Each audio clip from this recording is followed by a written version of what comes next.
Welcome back to the program, friend. This is the voice of resistance. What does your doctor drive? A probe. What's he looking for? Guns and ammunition. They'd have to be very small. Anyway, I'm talking, of course, about the fact that in the executive actions that the president released, 3 or 4 of them, depending on how you want to number them, or even 5 of them, deal with mental health. Can anybody hearken back to a statement that Obama made in 2008 that might have something to do with mental health? Them people that cling to their religion and their guns, are you one of them there people that are just a little bit off, a little bit unstable, clinging to your religion and your guns? Maybe the shiny stuff was to distract us, and what we really need to be concerned about here is the president directing the CDC to look for why gun violence happens and what would the preventions be.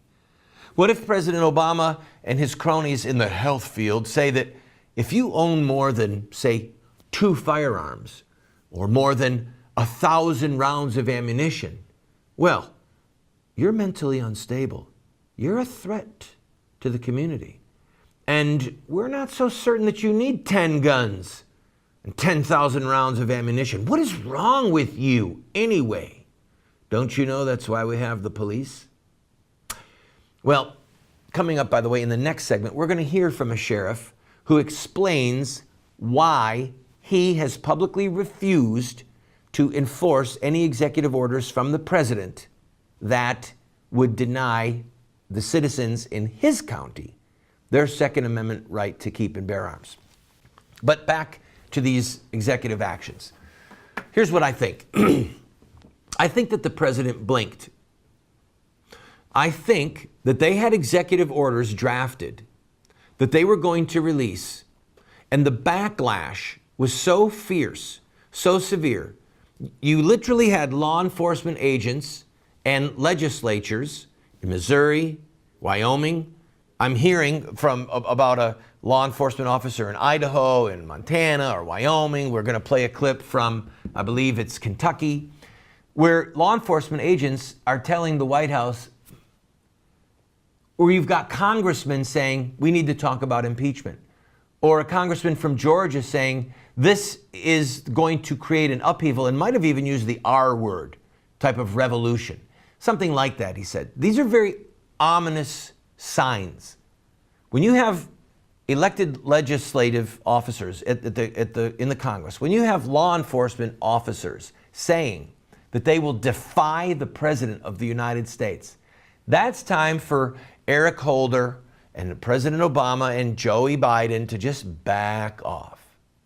So what I think happened was that some of the executive orders that they had in the deck, they just took them out. They moved them aside. I mean, for all we know, they had 40 or 50 of these things, and they wanted to see the fallout.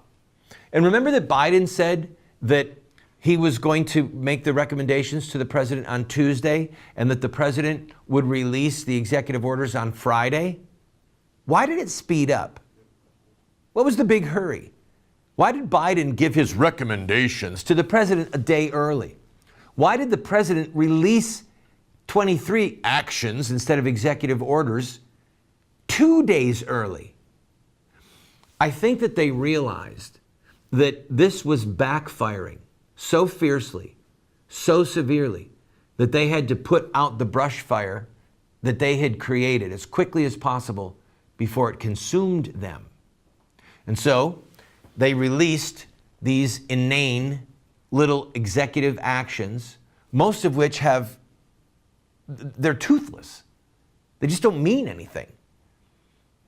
And he gave us what may be the clue of what they're after, that they are going to define love of self-defense, love of the Second Amendment, as some type of a mental disorder, some type of a mental disease. That if you think that you would actually have to pick up a firearm, like the American Revolution, like in the American Revolution, that if you think you might have to someday pick up a firearm to defend yourself against your own government, then you, sir, have a phobia. You have a mental disease. Something is wrong with you. And you know, you can almost hear it in the voices of people like Pierce Morgan and others, Al Sharpton, Obama himself talking about them crazy people that cling to their religion and their guns. You have to remember that there have been psychiatrists, psychologists along the way in the last 2 generations that have labeled devout Christians as being mentally unstable by virtue of their devotion to God. That you've actually got a mental disease if you're that devoted to Jesus. And it's not a far stretch to say that if you've got more than 2 guns or 3 guns or more than 500 rounds of ammunition, you don't need that. Something's wrong with you. What's wrong with you, boy? How come you can't trust your government? You must have a mental illness, and that means you are clinically unfit to own not only 10 guns, but any guns. We're coming to take them away after our national dialogue about mental health. Hey, Mr. Obama, call me crazy, but you can have my shovel when you pull it from my calloused hands. I don't want them to be dead hands. I really don't. I'll be right back. We're going to play that clip from the sheriff who says he ain't going to enforce no Obama order. Ain't no way, ain't no how.